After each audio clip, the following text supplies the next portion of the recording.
اللهم صل على محمد وعلى آل محمد كما صليت على إبراهيم وعلى آل إبراهيم. اللهم بارك على محمد وعلى آل محمد كما باركت على إبراهيم وعلى آل إبراهيم إنك حميد مجيد. أما بعد فإن خير الكلام كلام الله وخير الحديث كتاب الله وخير الهدي هدي محمد صلى الله عليه وسلم وشر الأمور محدثاتها وكل محدثة بدعة وكل بدعة ضلالة وكل ضلالة في النار. بسم الله الرحمن الرحيم. يا أيها الذين آمنوا اتقوا الله حق تقاته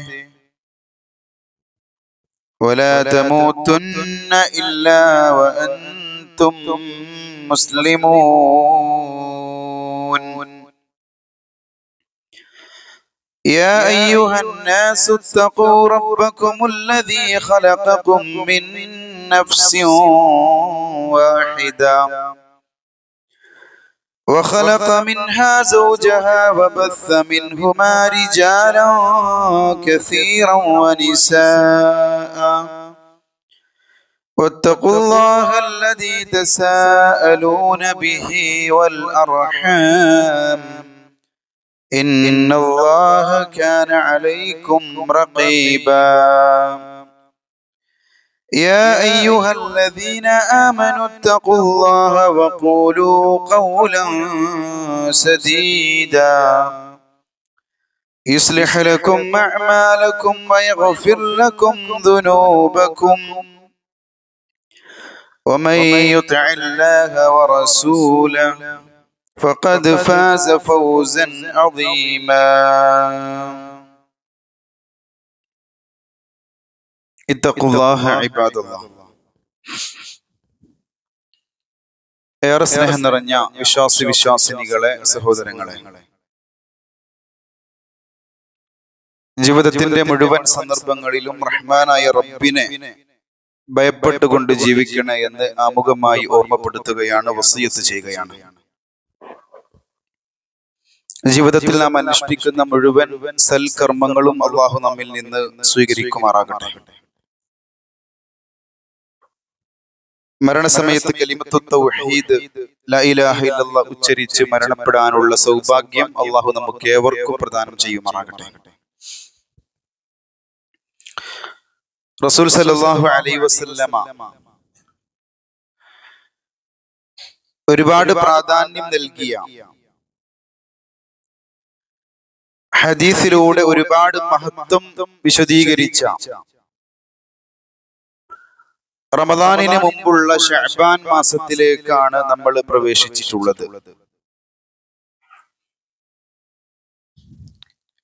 ശഅബാൻ എന്ന് പറയുന്ന ഈ മാസത്തിൽ ഒരു വിശ്വാസി എന്ത് സ്വീകരിക്കണമെന്നും ഏത് രൂപത്തിലാണ് അമല് ചെയ്യേണ്ടത് എന്നും കൃത്യമായി പഠിപ്പിക്കപ്പെട്ടിട്ടുണ്ട്. മറ്റുള്ള മാസങ്ങളെ പോലെയല്ല. ആ ശഅബാനിലേക്ക് നമ്മൾ പ്രവേശിച്ച ഈ ഒരു സാഹചര്യത്തിൽ എന്താണ് വിശ്വാസികൾ എന്ന നിലക്ക് നമുക്കുള്ള ബാധ്യത? അതിൽ നമ്മൾ പ്രാവർത്തികമാക്കേണ്ട 5 കാര്യങ്ങളാണ് ഇൻഷാ അല്ലാഹ് ഇന്ന് സൂചിപ്പിക്കാൻ ആഗ്രഹിക്കുന്നത്. അതിലൊന്ന്, ഒരു വർഷത്തിലെ കർമ്മങ്ങൾ അല്ലാഹു സുബ്ഹാനഹു വ തആലയിലേക്ക് ഉയർത്തുന്ന മാസമാണ് ശഅബാൻ. സുബ്ഹാനല്ലാഹ്. നോക്കൂ നിങ്ങൾ, മനുഷ്യർ ചെയ്യുന്ന അമലുകൾ, ഇബാദത്തുകൾ തന്റെ റബ്ബിങ്കലേക്ക് അത് ഉയർത്തപ്പെട്ടുകൊണ്ടിരിക്കുന്നുണ്ട്. നമ്മൾ എപ്പോഴെങ്കിലും ചിന്തിച്ചു നോക്കിയിട്ടുണ്ടോ? ഓരോ കർമ്മങ്ങൾക്ക് ശേഷവും ഇത് എന്റെ റബ്ബിന്റെ അടുത്തേക്ക് മലായികത്തുകൾ കൊണ്ടുപോകുമ്പോ ഇത് ഖബൂൽ ചെയ്യുന്നുണ്ടോ, അതല്ലെങ്കിൽ മർഫൂആക്കുന്നുണ്ടോ, റിജക്റ്റ് ചെയ്യുന്നുണ്ടോ, നിരസിക്കുന്നുണ്ടോ എന്നുള്ളത് നമ്മൾ ആരെങ്കിലും ചിന്തിച്ചു നോക്കിയിട്ടുണ്ടോ? എന്നാൽ പ്രവാചകൻ സല്ലല്ലാഹു അലൈഹി വസല്ലം നമ്മെ പഠിപ്പിക്കുന്നത് അഅമാലുൽ ഇബാദി തുഅറദു അലല്ലാഹി തആല കുല്ലു യൗമിൻ വകുല്ലു ഉസ്ബൂഇൻ വകുല്ലു സനത്തിൻ. ഒരു അടിമയുടെ കർമ്മങ്ങൾ അല്ലാഹു എല്ലാ ദിവസങ്ങളിലും, എല്ലാ ആഴ്ചകളിലും, എല്ലാ മാസങ്ങളിലും അല്ലാഹുവിലേക്ക് ഉയർത്തുന്നുണ്ട്. എന്നിട്ട് പ്രവാചകൻ വിശദീകരിച്ചു, യുർഫഉ ഇലൈഹി അമലുൽ ലൈലി ഖബ്ല അമലുൻ നഹാർ വഅമലുൻ നഹാരി ഖബ്ല അമലുൽ ലൈൽ. പകലിലെ പ്രവർത്തനങ്ങൾക്ക് മുമ്പ് രാത്രിയിലെ പ്രവർത്തനവും, രാത്രിയിലെ പ്രവർത്തനങ്ങൾക്ക് മുമ്പ് പകലിലെ പ്രവർത്തനവും അല്ലാഹു ദിനേന അല്ലാഹുവിലേക്ക് ഉയർത്തിക്കൊണ്ടിരിക്കുന്നു.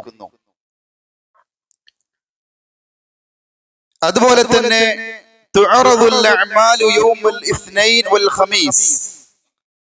ഇനി ആഴ്ചയിലെ കർമ്മങ്ങൾ ഉയർത്തപ്പെടുന്നതോ അത് തിങ്കളാഴ്ചയും അതുപോലെ തന്നെ വ്യാഴാഴ്ചയുമാണ്.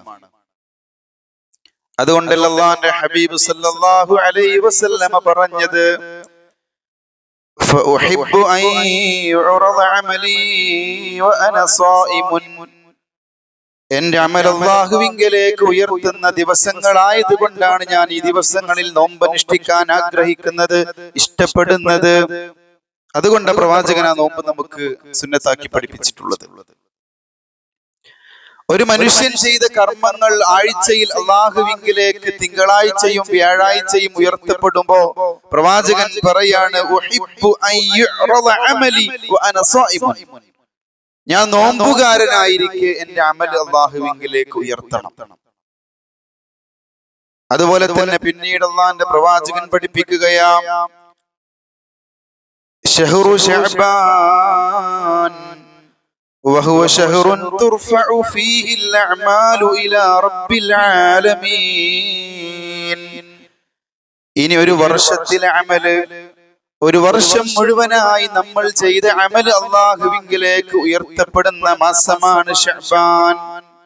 ഇപ്പൊ നമ്മള് മറ്റുള്ള മാസങ്ങളെ പോലെ വെറുതെ അവഗണിച്ച് തള്ളേണ്ട മാസമല്ല ശഅബാൻ. ആഴ്ചയിൽ തിങ്കളും വ്യാഴവുമാണെങ്കിൽ ഒരു വർഷത്തിൽ നമ്മൾ ചെയ്യുന്ന മുഴുവൻ അമലും അല്ലാഹുവിങ്കലേക്ക് ഉയർത്തപ്പെടുന്ന മാസത്തിലാണ് നമ്മൾ എത്തിയിട്ടുള്ളത്. ശഅബാൻ, റമദാനിന്റെ തൊട്ട് മുന്നുള്ള മാസം. അപ്പൊ നമുക്ക് ഈ ചിന്ത എപ്പോഴും വേണം. നമ്മൾ ഓരോ ഇബാദത്ത് ചെയ്യുമ്പോഴും എന്റെ കർമ്മം ഓരോ ദിവസവും, ആഴ്ചയിൽ, വർഷങ്ങളിൽ റബ്ബിങ്കിലേക്ക് ഉയർത്തുമ്പോ ആ നിയ്യത്ത് നമ്മുടെ മനസ്സിൽ വേണം. അതാണ് നമ്മള് ശഅബാനിൽ ആദ്യമായി അറിഞ്ഞിരിക്കേണ്ട ഒരു അറിവെന്ന് പറയുന്നത്. രണ്ടാമത്തെ കാര്യം, പ്രവാചകൻ ധാരാളമായി ഈ മാസത്തിൽ നോമ്പനുഷ്ഠിച്ചിരുന്നു. ഉമ്മുൽ മുഅ്മിനീൻ ആയിഷ ബീവി റളിയല്ലാഹു അൻഹ പറയുന്നുണ്ട്, ലം യകുനിൻ നബിയ്യു സ്വല്ലല്ലാഹു അലൈഹി വസല്ലം യസൂമു ശഹ്റൻ അക്സറ മിൻ ശഅബാന ഫഇന്നഹു കാന യസൂമു ശഅബാന കുല്ലഹു. ശഅബാൻ മാസത്തേക്കാൾ ധാരാളമായി മറ്റൊരു മാസങ്ങളിലും പ്രവാചകൻ നോമ്പനുഷ്ഠിക്കാറുണ്ടായിരുന്നില്ല. നോക്കൂ നിങ്ങള്, റമദാൻ കഴിഞ്ഞാലുള്ള മാസങ്ങളിൽ പ്രവാചകൻ ഏറ്റവും കൂടുതൽ നോമ്പനുഷ്ഠിച്ചത് ഈ ശഅബാനിലാണ്.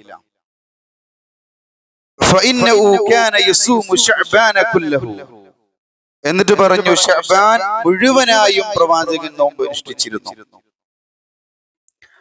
ഉസാമത്ത് ഇബ്നു സയ്യിദ് റളിയല്ലാഹു അൻഹു പ്രവാചകനോട് പറയുന്നുണ്ട്, ലം അറാക തസൂമു ശഹ്റൻ മിനശ്ശുഹൂരി മാ തസൂമു മിൻ ശഅബാൻ.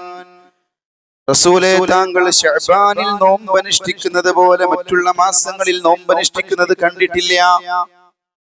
റമദാനിൽ ഇത് ബാധകമല്ല. റമദാൻ അല്ലാത്ത മറ്റുള്ള മാസങ്ങളെക്കാൾ താങ്കൾ കൂടുതൽ നോമ്പനുഷ്ഠിക്കുന്നത് ഈ ശഅബാനിലാണല്ലോ. അപ്പൊ അതിന്റെ കാരണം റസൂൽ സല്ലല്ലാഹു അലൈഹി വസല്ലമ പറഞ്ഞു കൊടുക്കുന്നുണ്ട് ഉസാമത്ത് ഇബ്നു സയ്യിദിനെ, وهو شهر ترفع فيه الأعمال إلى رب العالمين. ഈ മാസം എന്ന് പറയുന്നത് അല്ലാഹുവിങ്കലേക്ക് നമ്മുടെ കർമ്മങ്ങൾ ഉയർത്തപ്പെടുന്ന മാസമാണ്. فأحب أن يرفع عملي وأنا صائم. ഞാൻ നോമ്പുകാരനായിരിക്കെ എന്റെ അമൽ ഉയർത്താനാണ് ഞാൻ ആഗ്രഹിക്കുന്നത്. തിങ്കളാഴ്ചത്തെയും വ്യാഴാഴ്ചത്തെയും കാര്യം പറഞ്ഞതുപോലെ തന്നെ ഹബീബ് റസൂലുള്ളാഹി സ്വല്ലല്ലാഹു അലൈഹി വസല്ലം പറയാ, എന്തുകൊണ്ടാണ് റസൂലെ താങ്കൾ ശഅബാനിൽ കൂടുതൽ നോമ്പ് അനുഷ്ഠിക്കുന്നത്? എന്റെ കർമ്മങ്ങൾ, വർഷത്തിലെ കർമ്മങ്ങൾ അല്ലാഹു സുബ്ഹാനഹു വ തആലയിലേക്ക് ഉയർത്തുന്നത് ഈ ശഅബാനിലാണ്. അതുകൊണ്ട് ഞാൻ നോമ്പുകാരനായിരിക്കണം. ഇമാം ഇബ്നു ഹജർ അൽ അസ്കലാനി റഹിമഹുല്ലാഹ് പറയുന്നുണ്ട്, ശഅബാൻ മാസത്തിൽ വ്രതമെടുക്കുന്നത് പ്രത്യേകം ശ്രേഷ്ഠകരമാണ് എന്നത് ഈ ഹദീസുകളിൽ നിന്ന് മനസ്സിലാക്കാൻ പറ്റും. അതൊക്കെ ഇതിനുള്ള തെളിവാണ്. അപ്പൊ നമ്മളെ കൊണ്ട് കഴിയുന്ന രൂപത്തിൽ നമ്മൾ ഈ മാസം നോമ്പ് അനുഷ്ഠിക്കണം. അതുപോലെ തന്നെ മൂന്നാമതായി ഞാനും നിങ്ങളും ശഅബാനിൽ മനസ്സിലാക്കേണ്ടത്, ജനങ്ങളെല്ലാം ഗഫ്ലത്തിലാകുന്ന, അശ്രദ്ധയിൽ കഴിയുന്ന മാസമാണ് ഈ ശഅബാൻ എന്ന് പറയുന്നത്. ആ ഉസാമത്ത് ഇബ്നു സയ്യിദ് റളിയല്ലാഹു അൻഹു തന്നെ പറയുന്നുണ്ട്, ذلك شهر يغفل الناس عنه بين رجب ورمضان. റമദാനിനും റജബിനും ഇടക്കുള്ള ഈ ശഅബാൻ എന്ന് പറയുന്ന മാസം ജനങ്ങൾ അശ്രദ്ധയിൽ കഴിയുന്ന മാസമാണ്. അതെന്താ അങ്ങനെ പറയാൻ കാരണം എന്നറിയോ? റമദാൻ എന്ന് പറയുന്ന മാസം വന്നു കഴിഞ്ഞാൽ പിന്നെ മറ്റുള്ള മാസങ്ങളെ പോലെ തോന്നിയ രൂപത്തിൽ നടക്കാൻ പറ്റൂല. നമസ്കരിക്കേണ്ടി വരും, മറ്റുള്ള ഇബാദത്തുകൾ കൃത്യമായി ചെയ്യേണ്ടി വരും, ഖുർആൻ പാരായണം ചെയ്യേണ്ടി വരും.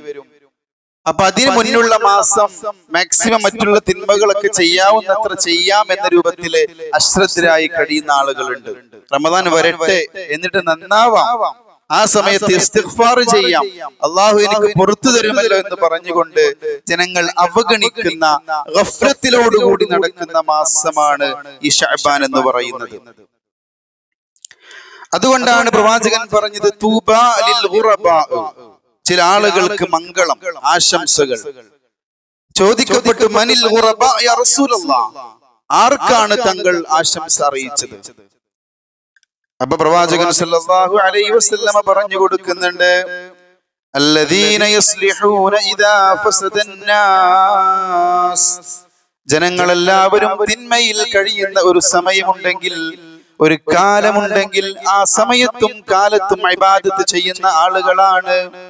ജനങ്ങളെല്ലാം മോശമായിരിക്കുന്ന സമയം, ഫസാദില്, തിന്മയില്, ഷർറിൽ അകപ്പെട്ട് ജീവിക്കുന്ന സമയത്ത് നന്മയിൽ മുന്നേറുന്ന ആളുകൾക്ക് മംഗളമുണ്ട്, ആശംസയുണ്ട്. അതെന്താ അങ്ങനെ പറയാനോ കാരണം? ജനങ്ങളെല്ലാവരും തിന്മയിൽ അകപ്പെടുമ്പോ നമ്മൾ അതിൽ നിന്ന് വ്യത്യസ്തനാകുകയാണ്.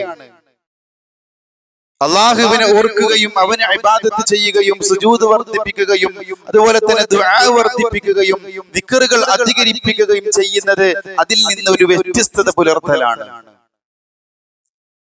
അങ്ങനെ ജനങ്ങൾ തിന്മയിൽ കഴിയുന്ന സമയത്ത് നമ്മൾ ഇബാദത്ത് ചെയ്താൽ അവർക്ക് പ്രത്യേകം അള്ളാഹുവിന്റെ റസൂൽ സല്ലല്ലാഹു അലൈഹി വസല്ലമ ആശംസ അറിയിക്കുന്നുണ്ട്. അപ്പൊ ജനങ്ങൾ അശ്രദ്ധയിൽ കഴിയുന്ന ഈ മാസമാണ് ശഅബാൻ എന്ന ബോധ്യം, ആ ഒരു ധാരണ നമ്മുടെ മനസ്സിൽ വേണം. നമ്മൾ ഒരിക്കലും അശ്രദ്ധയിൽ കഴിയാൻ പാടില്ല. എന്താ അല്ലാഹു സുബ്ഹാനഹു വ തആല പറയുന്നത്, വദ്കുർ റബ്ബക ഫീ നഫ്സിക തദർറുഅൻ വഖീഫ വദൂനൽ ജഹരി മിനൽ ഖൗലി ബിൽ ഗുദൂവി വൽ ആസാൽ വലാ തകും മിനൽ ഗാഫിലീൻ. വിനയത്തോടും അതുപോലെ തന്നെ ഭയത്തോടും കൂടി രാവിലെയും വൈകുന്നേരവും നിന്റെ രക്ഷിതാവിനെ നീ ഓർക്കണേ. നിന്റെ രക്ഷിതാവിനെ നീ ഓർക്കണം, അവനെ ഇബാദത്ത് ചെയ്യണം, നീ സൽക്കർമ്മങ്ങളിൽ മുന്നോട്ട് പോകണം. അള്ളാഹു നിനക്ക് നൽകിയ ആയുസ് റബ്ബിന്റെ മാർഗത്തിൽ നീ വിനിയോഗിക്കണേ. എന്നിട്ട് വിശുദ്ധ ഖുർആനിന്റെ താക്കീത് നോക്കൂ, വലാ തകും മിനൽ ഗാഫിലീൻ. നിങ്ങൾ ഒരിക്കലും അശ്രദ്ധയിൽ കഴിയരുത്, ഗഫ്ലത്ത് നിങ്ങൾക്ക് പാടില്ല. ഗഫ്ലത്ത്, അശ്രദ്ധ. വലാ തകും മിനൽ ഗാഫിലീൻ, നിങ്ങൾ അശ്രദ്ധരായി കഴിയരുത്. രാവിലെയും വൈകുന്നേരവും നിങ്ങൾക്ക് ലഭിക്കുന്ന സമയങ്ങളിലെല്ലാം ഭയത്തോടും വിനയത്തോടും കൂടി അള്ളാഹുവിനെ നിങ്ങൾ ഓർക്കണം. അതാണ് നമ്മൾ ഈ ശഅബാനിൽ ചെയ്യേണ്ടത്. ഇനി നാലാമതായി നമ്മൾ മനസ്സിലാക്കേണ്ടത്, കഴിഞ്ഞ റമദാനിൽ നഷ്ടപ്പെട്ട നോമ്പ് നമുക്ക് പൂർത്തീകരിക്കാനുള്ള അവസാന സമയമാണ്. فمن كان منكم مريضا او على سفر فعدة من ايام اخر. റമദാനിനെ കുറിച്ച് പറഞ്ഞപ്പോ അള്ളാഹ് നമുക്ക് പഠിപ്പിച്ചു തരുന്നുണ്ട്, ആരെങ്കിലും രോഗിയായി, അസുഖം ബാധിച്ചു, അതല്ലെങ്കിൽ യാത്രയിലായി, ഫഅദ്ദത്തും മിൻ അയ്യാമിൻ ഉഖർ, മറ്റുള്ള ദിവസങ്ങളിൽ ആ നോമ്പ് നിങ്ങൾ അനുഷ്ഠിക്കുക. ഒരുപാട് സമയമുണ്ട് നമുക്കൊരു വർഷം കഴിഞ്ഞു വരാൻ. അതിനിടയ്ക്കും സാധിക്കാത്ത ആളുകൾക്കുള്ള അവസാന സമയം എന്ന് പറയുന്നത് ശഅബാനാണ്. ആയിഷ ബീവി റളിയല്ലാഹു അൻഹ പറയുന്നുണ്ട്, കാന യകൂനു അലയ്യ الصوم من رمضان فما استطيع ان اقضي الا في شعبان. റമദാനിലെ നോമ്പ് എനിക്ക് നോറ്റുവീട്ടാൻ ബാക്കിയുള്ളത് ശഅബാനിലാണ് നോറ്റുവീട്ടാൻ കഴിഞ്ഞത്. അപ്പൊ നമുക്ക് ഏതൊക്കെ ദിവസമാണോ നോമ്പ് അനുഷ്ഠിക്കാൻ കഴിയുന്നത്, ആ ദിവസങ്ങളിൽ നമ്മൾ അള്ളാഹുവിലേക്ക് സൗം, നോമ്പെന്ന് പറയുന്ന ഇബാദത്ത് നമ്മൾ അർപ്പിക്കേണ്ടതുണ്ട്. ഇനി അഞ്ചാമത്തെ കാര്യം, റമദാനിലേക്ക് ഒരുങ്ങാനുള്ള ഒരു മാസമാണ് ശഅബാൻ എന്നുള്ളത്. അതിനെപ്പറ്റി എന്താ പണ്ഡിതന്മാര് പറഞ്ഞതെന്നറിയോ? അത്തംബീൻ അത്തദ്രീബ് അല സിയാമി മിന റമദാൻ. റമദാനിലേക്കുള്ള നോമ്പ്, അതിലേക്കുള്ള ഒരു പരിശീലനമാണ് യഥാർത്ഥത്തിൽ ശഅബാൻ എന്ന് പറയുന്നത്. നോക്കൂ, നിങ്ങള് ഒരു ഫുട്ബോൾ മത്സരം ഒരു ഡേറ്റിൽ നമ്മൾ ഫിക്സ് ചെയ്ത് കഴിഞ്ഞാൽ ഇരു ടീമുകളും നന്നായിട്ട് ട്രെയിനിങ്ങിൽ പങ്കെടുക്കും. ആ പ്രാക്ടീസ് അനിവാര്യമാണ്, നിർബന്ധമാണ്. എന്തിനാ? നന്നായിട്ട് ആ ദിവസം ആ മത്സരത്തിൽ പെർഫോം ചെയ്യാൻ, വിജയിക്കാൻ. അതല്ലാതെ കളി നടക്കുന്ന ആ ദിവസമല്ല ട്രെയിനിങ് ചെയ്യേണ്ടത്. റമദാൻ നമ്മുടെ മുന്നിലേക്ക് വരുന്ന മാസമല്ല നമ്മൾ നോമ്പെടുത്ത് ശീലിക്കേണ്ടത്. അതിൽ നമ്മൾ വിജയിക്കണമെങ്കിൽ അതിനുള്ള പ്രാക്ടീസിന്, തംബീൻ, തദ്രീബിന്, ട്രെയിനിങ്ങിന്റെ ഭാഗമായിട്ടുള്ള മാസമാണ് ഈ ശഅബാൻ എന്ന് പറയുന്നത്. നോക്കൂ, അംർ ഇബ്നു ഖൈസ് റഹിമഹുല്ലാഹ് അദ്ദേഹത്തെ പറ്റി പറയുന്നുണ്ട്, ഇദാ ദഖല ശഅബാൻ, ശഅബാൻ പ്രവേശിച്ചാൽ, അഖ്ലഖ തിജാറതഹു, അദ്ദേഹത്തിന്റെ കച്ചവടത്തെ ഒഴിവാക്കും. എന്നിട്ട് വതഫറഖ ലിഖിറാഅത്തിൽ ഖുർആൻ, ഖുർആൻ പാരായണത്തിന് ഒഴിഞ്ഞിരിക്കും. എന്നിട്ട് അദ്ദേഹം പറയുന്നുണ്ട്, തൂബാ ലിമൻ അസ്ലഹ നഫ്സഹു ഖബ്ല റമദാൻ, റമദാനിന് മുന്നേ തന്റെ നഫ്സിനെ നന്നാക്കിയ ആളുകൾക്ക് പ്രത്യേകം ആശംസകൾ പ്രവാചകൻ സല്ലല്ലാഹു അലൈഹി വസല്ലം നേരുന്നു. ഈ 5 കാര്യങ്ങൾ സഹോദരങ്ങളെ നമ്മൾ ഈ ശഅബാനിൽ പ്രാവർത്തികമാക്കണം. ഒന്ന്, നമ്മുടെ കർമ്മങ്ങൾ അള്ളാഹുവിലേക്ക് ഉയർത്തുന്ന മാസമാണെന്ന ബോധ്യം നമുക്ക് വേണം. ആ രൂപത്തിലാണ് നമ്മൾ ഇബാദത്തുകൾ ചെയ്യേണ്ടത്. അതുപോലെ തന്നെ പ്രവാചകൻ ധാരാളമായി നോമ്പ് അനുഷ്ഠിച്ചിരുന്നു. കാരണം ചോദിച്ചപ്പോ പറഞ്ഞത്, ഈ മാസം കർമ്മങ്ങൾ ഉയർത്തപ്പെടുന്നു, ഞാൻ നോമ്പുകാരനായിരിക്കെ ഉയർത്തപ്പെടാൻ ആഗ്രഹിക്കുന്നു. അതുപോലെ തന്നെ ജനങ്ങൾ അശ്രദ്ധയിൽ കഴിയുന്ന സമയത്ത് ഇബാദത്ത് ചെയ്യൽ പ്രത്യേകം പുണ്യമാണെന്ന് നമ്മൾ മനസ്സിലാക്കിയിട്ട് വേണം ഇബാദത്ത് ചെയ്യാൻ. അതുപോലെ തന്നെ നമുക്ക് കഴിഞ്ഞ റമദാനിലൊക്കെ നഷ്ടപ്പെട്ട നോമ്പുകൾ പൂർത്തീകരിക്കാനുള്ള സമയം, അതിലും പ്രധാനപ്പെട്ടത് നമ്മൾ മനസ്സിലാക്കുക, റമദാനിൽ നമുക്ക് വിജയം സ്ഥാപിക്കാൻ, റയാൻ എന്ന കവാടത്തിലൂടെ സ്വർഗത്തിൽ എത്തിച്ചേരാൻ, ആ റമദാൻ നമുക്ക് നല്ല രൂപത്തിൽ ഇബാദത്ത് ചെയ്യാൻ ഈ ശഅബാൻ നമ്മൾ ഒരു പ്രാക്ടീസിന്റെ, ഒരു ട്രെയിനിങ്ങിന്റെ ഭാഗമാക്കി മാറ്റുക. ഈ 5 കാര്യങ്ങളാണ് ഇന്നത്തെ ഖുതുബയിലൂടെ നമ്മൾ മനസ്സിലാക്കിയത്. അത് നമ്മൾ ജീവിതത്തിൽ പ്രാവർത്തികമാക്കുക. അതുപോലെ തന്നെ ശഅബാനിൽ പ്രവാചകൻ സല്ലല്ലാഹു അലൈഹി വസല്ലം പഠിപ്പിക്കാത്ത നോമ്പും മറ്റുള്ള നമസ്കാരങ്ങളും ബിദ്അത്തൊക്കെ ചെയ്യുന്ന സമ്പ്രദായമൊക്കെ നമ്മുടെ നാട്ടിലുണ്ട്. ഇൻഷാ അല്ലാഹ് അതൊക്കെ അടുത്ത ഖുതുബയിൽ ഇൻഷാ അല്ലാഹ് സൂചിപ്പിക്കും. അല്ലാഹു സുബ്ഹാനഹു വ തആല എല്ലാവിധ ബിദ്അത്തുകളിൽ നിന്നും ശിർക്കിൽ നിന്നും കുഫ്റിൽ നിന്നും നമ്മെ രക്ഷപ്പെടുത്തി അനുഗ്രഹിക്കുമാറാകട്ടെ. ശഅബാൻ മാസത്തിന്റെ പ്രത്യേകതയും, ഒരു വിശ്വാസി ആ ഒരു മാസം എങ്ങനെയായിരിക്കണം, എന്ത് നിലപാടാണ് സ്വീകരിക്കേണ്ടത്, എന്തൊക്കെ കാര്യങ്ങളാണ് ചെയ്യേണ്ടത് എന്നെല്ലാം നമ്മൾ വ്യക്തമായി മനസ്സിലാക്കി കഴിഞ്ഞു. ആ രൂപത്തിൽ മുന്നോട്ട് പോകാനുള്ള തൗഫീഖ് അല്ലാഹു പ്രദാനം ചെയ്യുമാറാകട്ടെ. നമ്മുടെ ദൈനംദിന ജീവിതവുമായി ബന്ധപ്പെട്ട് നമ്മൾ രണ്ടാമത്തെ ഖുതുബയിലൊക്കെ ചില കാര്യങ്ങൾ ഇടയ്ക്ക് സൂചിപ്പിക്കാറുണ്ട്. അതിൽ നമുക്ക് എന്നും ദിനേന ചെയ്യേണ്ട ഒരു ഇബാദത്തിനെ കുറിച്ചാണ് പറയാൻ ആഗ്രഹിക്കുന്നത്. നമ്മളൊക്കെ ബാങ്ക് കേൾക്കുന്ന ആളുകളാണ്. ഓരോ സമയത്ത് നമ്മുടെ വീട്ടിലിരിക്കുമ്പോൾ 5 വക്ത് നമസ്കാരങ്ങളുടെ ബാങ്ക് കേൾക്കാറുണ്ട്. ജോലിയിൽ മുഴുകുന്ന സമയത്ത്, യാത്രയിലൊക്കെ നമ്മൾ കേൾക്കാറുണ്ട്. പക്ഷേ ഒരു 100-ൽ 80-70% ആളുകളും അതിന് മറുപടി കൊടുക്കാറില്ല, അതിന്റെ പ്രാധാന്യം മനസ്സിലാക്കാറില്ല. അതിനുശേഷമുള്ള പ്രാർത്ഥനയുടെ പ്രതിഫലം എന്താണെന്ന് പോലും മനസ്സിലാക്കാതെ അതിനെ തീരെ ഗൗരവത്തോടു കൂടി കാണാത്തൊരു പ്രവണത നമ്മുടെ ആളുകൾക്കിടയിലുണ്ട്. അവിടെ നമ്മൾ മനസ്സിലാക്കേണ്ടത്, ഇദാ സമിഅ്തുമുൽ മുഅദ്ദിൻ, പള്ളിയിൽ നിന്ന് മുഅദ്ദിന് ബാങ്ക് വിളിച്ചാൽ ഫഖൂലു മിസ്ല മാ യഖൂൽ, നിങ്ങൾ മുഅദ്ദിൻ പറയുന്ന പോലെ നിങ്ങൾ പറയണം. നമ്മൾ ചെറിയ കാര്യം വിചാരിക്കും, ആ രൂപത്തിൽ നിങ്ങൾ കൃത്യമായി അതിന് റദ്ദ് കൊടുത്തു കഴിഞ്ഞാൽ ദഖലൽ ജന്ന, അവൻ സ്വർഗത്തിൽ പ്രവേശിച്ചു. എത്ര ഗൗരവത്തോടു കൂടി പഠിപ്പിച്ച ഒരു കാര്യമാണ് നമ്മൾ വളരെ നിസ്സാരമാക്കി തള്ളുന്നത്. നോക്കൂ നിങ്ങൾ, ആ ബാങ്കിന് റദ്ദ് കൊടുക്കാൻ ചിലപ്പോ നമുക്കൊരു 4 മിനിറ്റ്, ബാങ്കിന്റെ ഒരു സമയം 4 മിനിറ്റ് 5 മിനിറ്റിനുള്ളിലായിട്ടൊക്കെ കഴിയും. അതുപോലെ നമ്മൾ ലഫ്ളുകൾ ഉച്ചരിച്ച് ആ മുഅദ്ദിന് നമ്മൾ റദ്ദ് കൊടുത്തു കഴിഞ്ഞാൽ സ്വർഗം അല്ലാഹു സുബ്ഹാനഹു വ തആല നമുക്ക് വാഗ്ദാനം ചെയ്യുന്നുണ്ട്.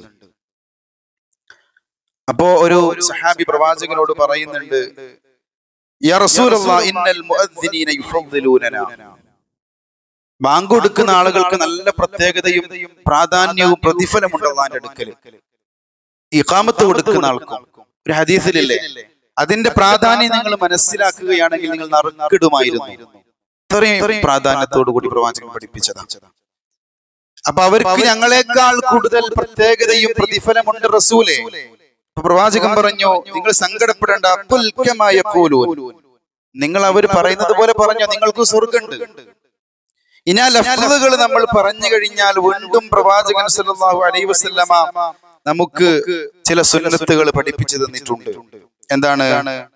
ആ ബാങ്കിന് ശേഷം നിങ്ങൾ പ്രവാചകന്റെ മേൽ നിങ്ങൾ സ്വലാത്ത് ചൊല്ലുക. സല്ലു അലയ്യ, പ്രവാചകന്റെ മേൽ നമ്മൾ ആദ്യം ആ പ്രാർത്ഥന, അല്ലാഹുമ്മ റബ്ബ ഹാദിഹി ദഅവതി തമ്മ, ആ പ്രാർത്ഥനയ്ക്ക് മുന്നേ ആദ്യം നമ്മൾ സ്വലാത്ത് ചൊല്ലണം.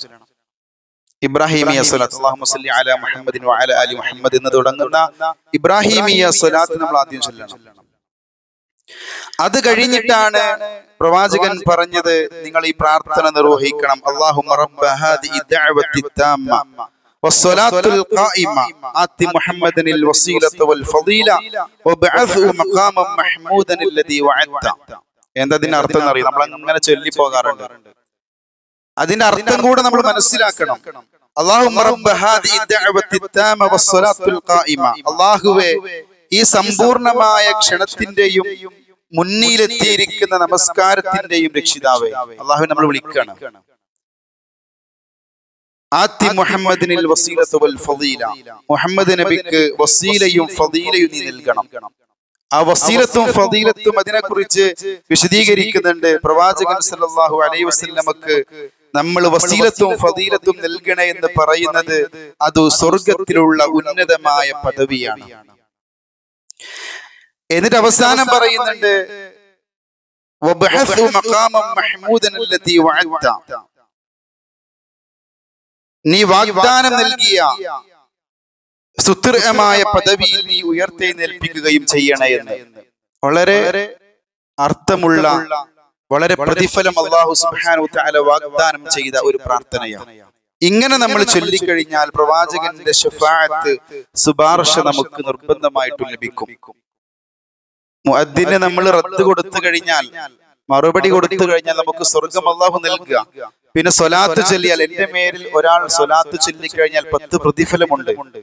അതിനുശേഷം ഈ പ്രാർത്ഥനയും ചൊല്ലിയാൽ പ്രവാചകന്റെ ശഫാഅത്ത് നമുക്ക് കിട്ടും.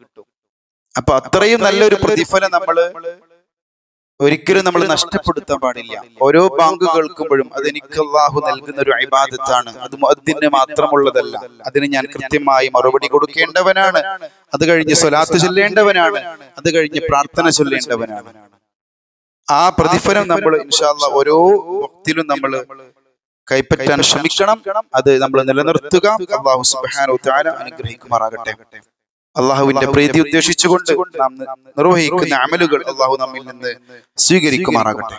നമ്മുടെ ജീവിതത്തിൽ അറിഞ്ഞും അറിയാതെയും വന്നുപോയ തെറ്റുകുറ്റങ്ങൾ അള്ളാഹു നമുക്ക് വിട്ടുപുറത്ത് മാപ്പാക്കി തരുമാറാകട്ടെ. ഖബർ ശിക്ഷയിൽ നിന്നും നരക ശിക്ഷയിൽ നിന്നും അള്ളാഹു നമ്മെ കാത്തുരക്ഷിക്കുമാറാകട്ടെ. മരണസമയത്ത് കലിമത്തു തൗഹീദ് ലാ ഇലാഹ ഇല്ലല്ലാഹ് ഉച്ചരിച്ചു മരണപ്പെടുന്ന യഥാർത്ഥ മുവഹിദീങ്ങളിൽ, മുഖ്ലിസീങ്ങളിൽ, സ്വാലിഹീങ്ങളിൽ, അള്ളാഹുവിന്റെ യഥാർത്ഥ അടിമകളിൽ അള്ളാഹു നമ്മെ ഉൾപ്പെടുത്തി അനുഗ്രഹിക്കുമാറാകട്ടെ.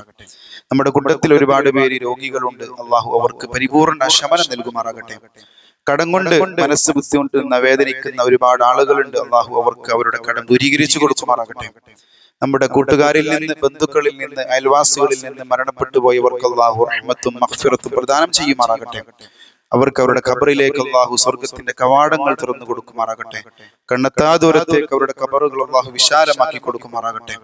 അല്ലാഹു മഗ്ഫിർ ലിൽ മുഅ്മിനീന വൽ മുഅ്മിനാത്ത് വൽ മുസ്ലിമീന വൽ മുസ്ലിമാത്ത് വൽ അഹ്യാഇ മിൻഹും വൽ അംവാത്ത് إنك مجيب الدعوات ويا قاضي الحاجات اللهم أعز الإسلام والمسلمين وأذل الشرك والمشركين اللهم يا مقلب القلوب ثبت قلوبنا على دينك اللهم ادخلنا الجنة اللهم أجرنا وأجر والدينا من النار ربنا اصرف عنا عذاب جهنم إن عذابها كان غراما إنها ساءت مستقرا ومقاما ربنا هب لنا من أزواجنا وذرياتنا قرة أعين واجعلنا للمتقين إماما ربنا آتنا في الدنيا حسنة وفي الآخرة حسنة وقنا عذاب النار ربنا تقبل منا إنك أنت السميع العليم وتب علينا إنك أنت التواب الرحيم وصلى الله على محمد وعلى آل محمد يا